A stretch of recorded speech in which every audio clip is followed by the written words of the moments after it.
take $1 million.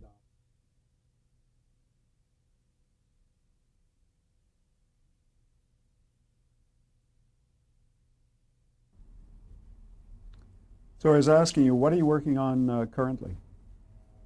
Well, I've been asked to do what they call a preparation H, for the Warner Network, involving a young kid genius who's been left with his father by a deserting mother.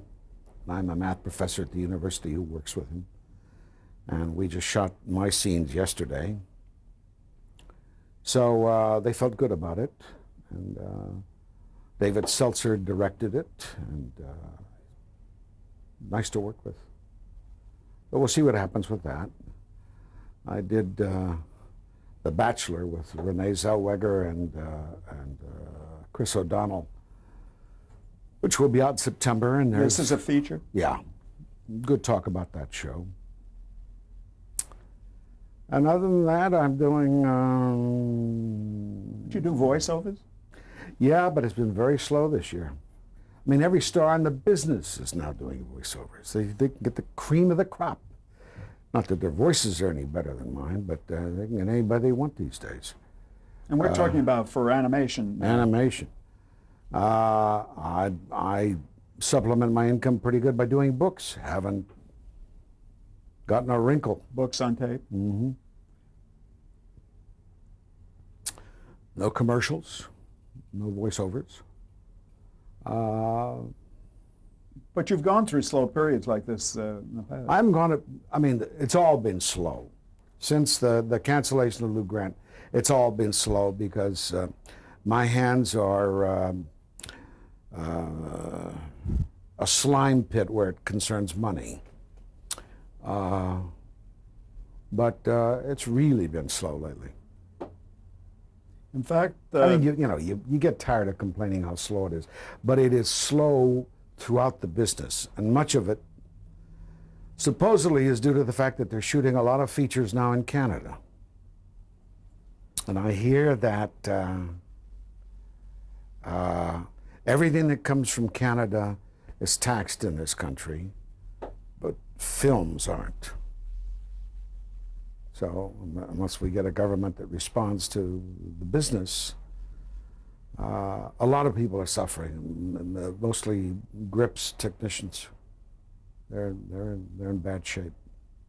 I remember, it must have been in the 70s, doing an interview with Jack Lemmon after he had won the Academy Award for Save the Tiger. It was some months after that. And he was doing a documentary for KCET, for public television. And I said, why are you doing, a narration for public television?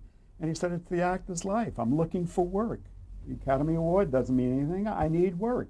And isn't that the actor's life, that you're constantly looking for your next project?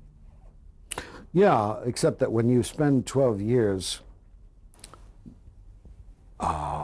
steadily working on a series, it spoils you? Skews you. Yeah. And screws you. Well, I guess we're in the summing up period of our discussion. What do you consider the key ingredients of a successful television series? Writing, I would guess, would be right up there. No doubt about it. But I've always thought the casting is very critical to the success of a series. Yeah, but so you get the perfect cast. You think they're going to be good without good writing? Oh, I'm sure that you need the good writing. But on the other hand, if you had good writing, could you succeed without a really good cast? Well, I think you also have brains enough and sense enough, hopefully, to get rid of the bad people quickly. I mean, I'm not going to call her bad. I mean, God forgive me that I should label her that on film, but Rebecca Balding wasn't working out, and after 3 shows, they moved quickly. And All in the Family had to do some recasting before it became a success. Twice before they ended up with their cast. If it's kind of a traditional question, but if you were a young actor, maybe you get asked this question. If a young actor is starting out today, what advice would you give him? Leave. Really? Don't think it's a good business to be in. Oh, sure, it'll be good because you're young, if you're good. But boy, to find the discarding of age in this country, to rush up against, and I'm not talking about actors. Of course, that your question was about actors, but to find that in this business they discriminate against producers, writers, directors, cameramen because of age. It's horrendous. So this sickening attitude about youth. But more than just with actors. More than, oh, yeah. I mean, I can understand the old bit about, you know, he's got to look a certain way. He's got to be handsome enough and young enough to be appealing, blah, blah, blah. I can understand. But when they take it down to those other levels, there's no excuse for it. What do you consider your greatest achievement as an actor? Your proudest achievement as an actor? Well, the 12 years of Lou Grant, including making the bridge from 3-camera comedy to single-camera drama, Rich Man, Poor Man, Case of Libel. Family Man is a lovely show. Heads.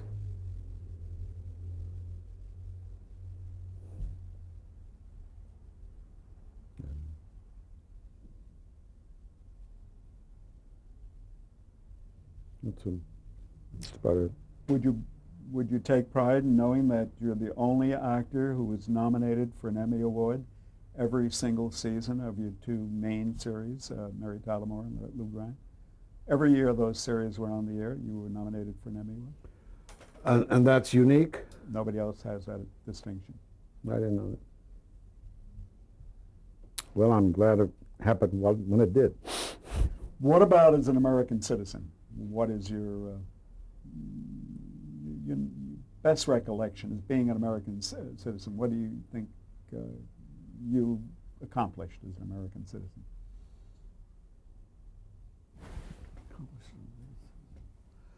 I managed the basketball team. I helped perpetuate, through Lou Grant, American values, the decency of what is decent about us.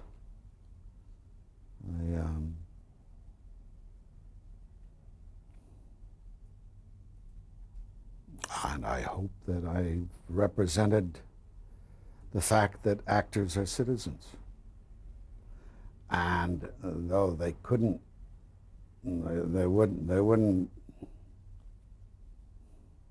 have the slightest attention paid to them if they weren't noted actors, at least make the statements and get them noticed and take the brickbats that come with it. But could they also be accused of taking advantage of their... Chicken and egg. I believe that in this case the end justifies the means, and if you can damn my ends, then you can, and people have done that, you can damn me with misusing my position. But I'll fight you tooth and nail to show that my end justifies my means. And as long as I have suffered setbacks by it, ain't that enough to satisfy you? Let's say I bought a ticket to watch a musical group, and I came there to hear them entertain, and they gave me a political message as well as entertaining me. Is that taking unfair advantage of the audience?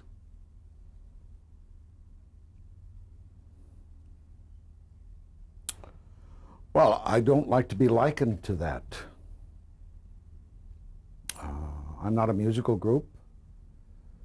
I speak with my heart in most of the things I do, or with other people's hearts that I agree with. And if you were to examine the totality of American film for its political and social concepts, I mean, it's like taxes. Republicans and Democrats vary over the years like that, the eye of a needle. That's how much they vary. And those films vary in concept and thought the same amount. So if by some chance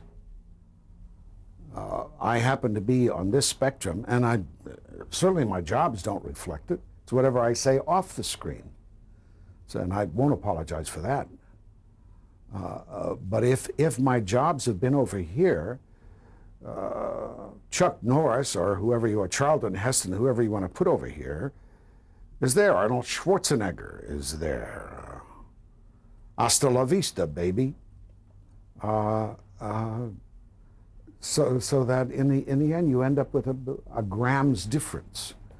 In terms of a musical group, well, you go to hear a musical group and they preach something that you don't want to hear, then you'll never see them again. And you probably won't buy their records. I'm not worried about the musical group. And I wasn't trying to compare them with you. I was just asking that as a general question. What to you... I remember Pete Seeger coming to Santa Monica Auditorium and somebody releasing tear gas. So... in protest. In protest. Yeah. What do you think represents the best of television today? You sort of referred to some of it previously. Documentaries.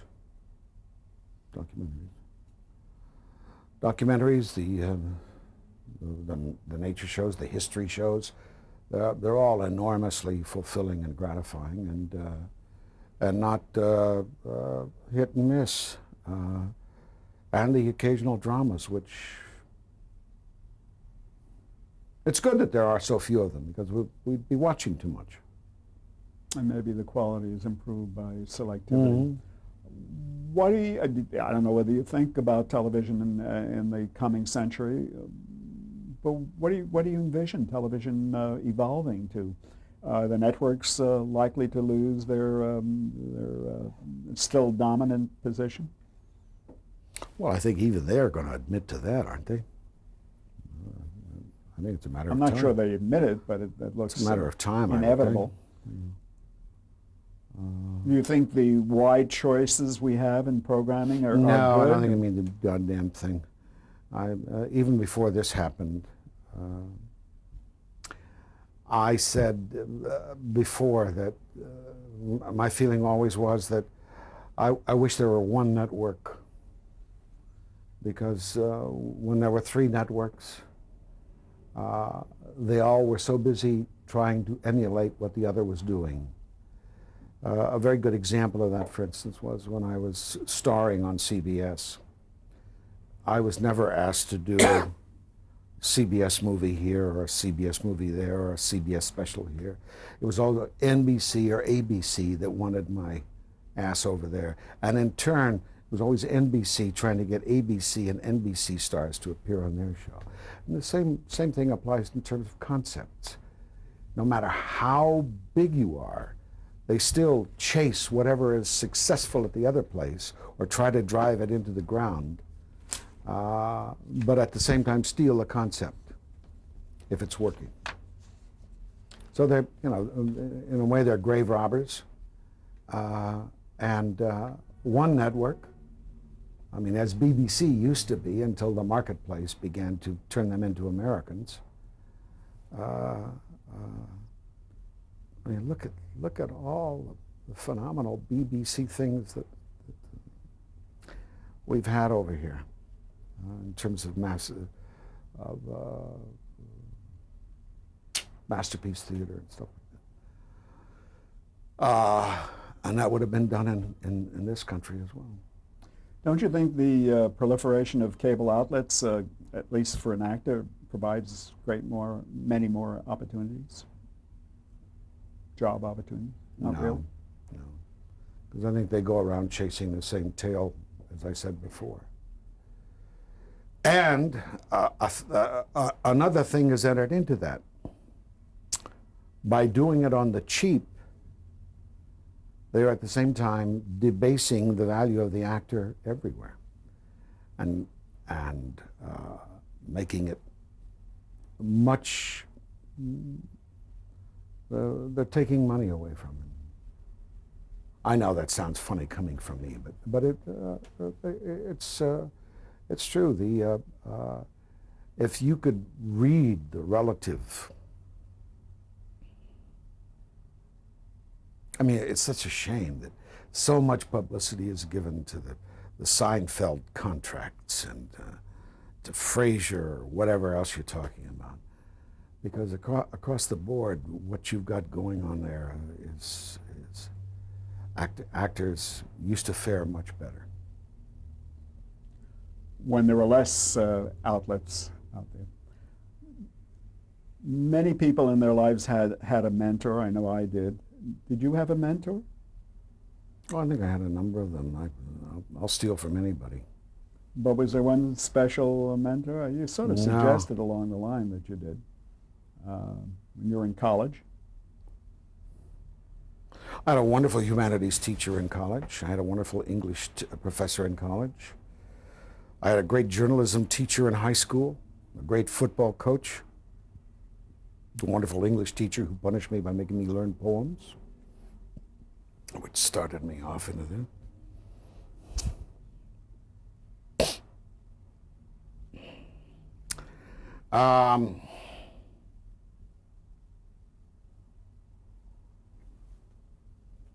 I'm always willing to take on a mentor. They keep cropping up. I'm going to ask you a shamefully self-promotional type of question, but the Archive of American Television is in business. Its objective is to preserve television I pledge history. 5,000 anonymously. You think it's important, the work that the Archive is doing, preserving television history? Well, once again, I'm not going to bite the hand that feeds me. Not that you're feeding me, but feeding my ego. It's nice to be inscribed in the good book for life. I think that out of these you will find some people that will reveal treasures for the coming generations. I certainly don't feel I have any surprises for future generations, but I certainly think that you will have, out of the 106 interviews you've told me you've amassed, there have to be some tremendously valuable insights. And the people have the patience to sift through and find them, and you have the patience to sit through and find them and feature them, then I think you will further the qualities of America. If I may, I'll ask you my Barbara Walters question. How would you like to be remembered?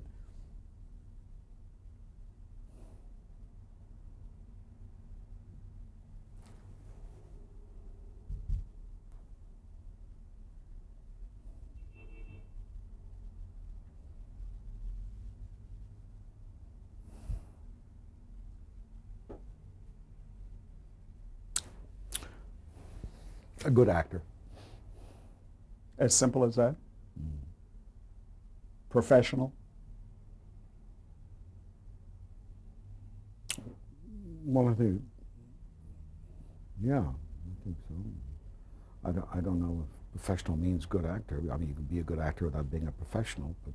No, you can be a good actor without being professional. You can be a good amateur actor. Yeah, and I was. So whichever category you put me in, I'll take it. Okay, and then finally, traditionally we ask people to briefly describe some of the other actors and producers, directors that you've interacted with during your career, but very briefly, just like one line if you can. People like James Brooks, I mean, just briefly mention something that sticks in your mind about these people.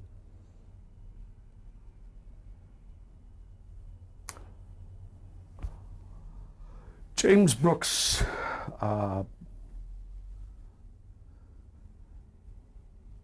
capable of boring into your head and getting the best out of it. Alan Burns, Alan Burns, Mr. Prim and Proper, who has one of the biggest hearts in the world. Carol Burnett, Nice lady. Linda Bloodworth, Dippy. Rebecca Bolton, Sexy. LeVar Burton,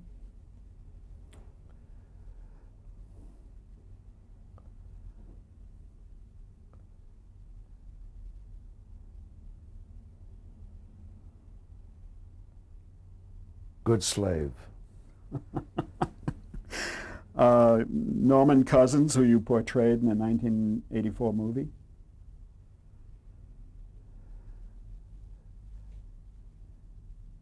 Big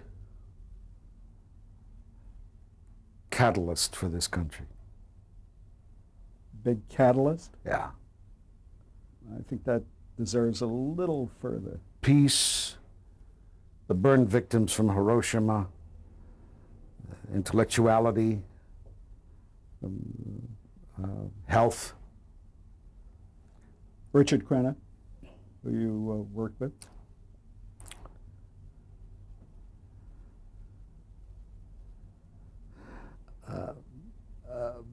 Mr. Smooth, but a decent guy. Georgia Engel, A wunderkind. can you explain just a little further? She doesn't belong on this earth. She's too good for this earth. And in a way, she shows how angels can defy desecration by mankind.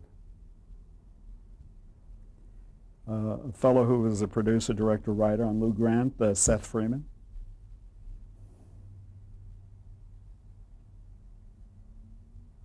I never got to know Seth Freeman. Okay. Sharon Gless, who you worked with. Miss Jelly.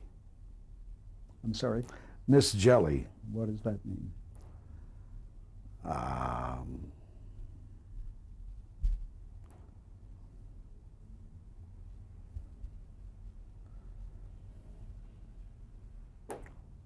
Miss Marshmallow. Oh, okay. Gary David Goldberg.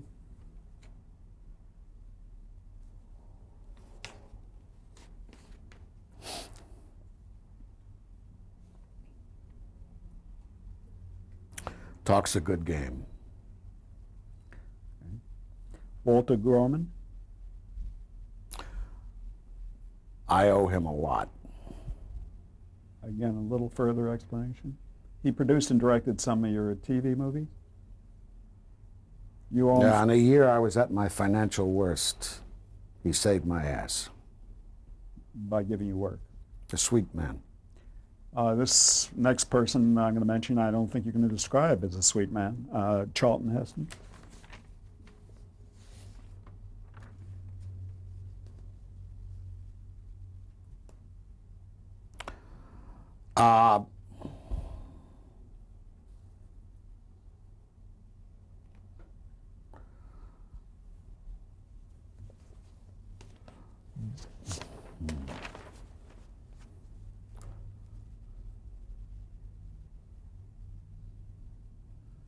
Has done an incredible job with his comedy. With his comedy. Okay, I'll leave it at that. Mary Tyler Moore. The mother of us all. Cloris Leachman. The grandmother of us all. Okay, Betty White. A bimbo. Valerie Harper.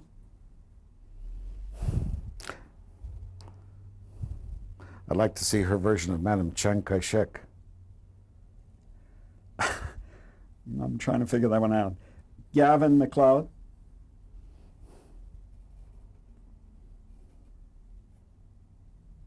Sweetiekins. Mason Adams. Mr. Smucker. Robert Walden. Pitbull. Joseph Papp.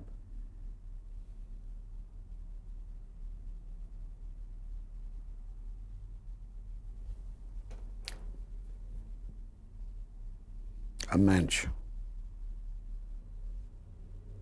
John Ritter.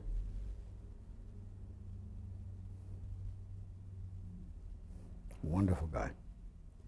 I don't know that you had much to do with him, but Jimmy Rosenfeld at CBS, he was CBS president. You sly fuck.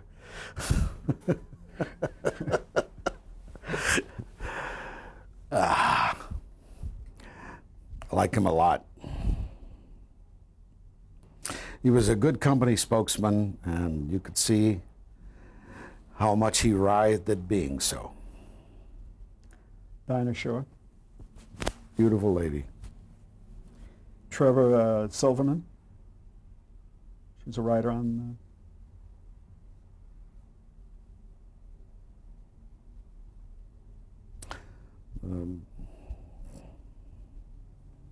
talented lady.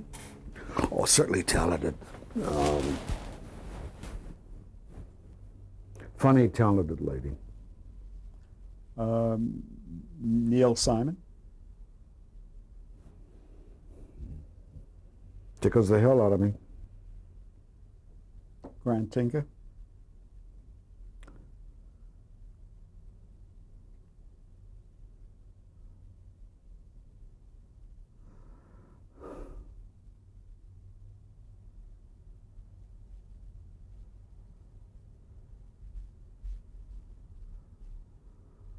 A decency that's rare. Nancy Walker, who was in some of the episodes of Mary Tyler Moore.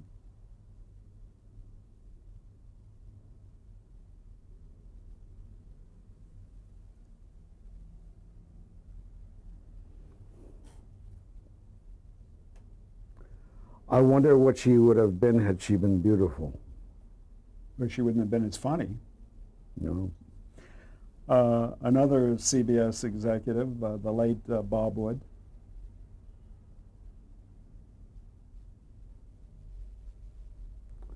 A car salesman with class. That's terrific, since I knew Bob Wood. And finally, a major figure in television over these years, David Wolper. David Wolper? Yes. Well, I understand that when the plane crashed with the documentary crew, that David's comment was, well, at least we saved the film. And our tape is running out. I'm sure your patience is running out, but I want you to accept my great appreciation for giving us so much time. And the Archive of American Television thanks you very much. Thank you. It's been a pleasure. My pleasure. Thank you.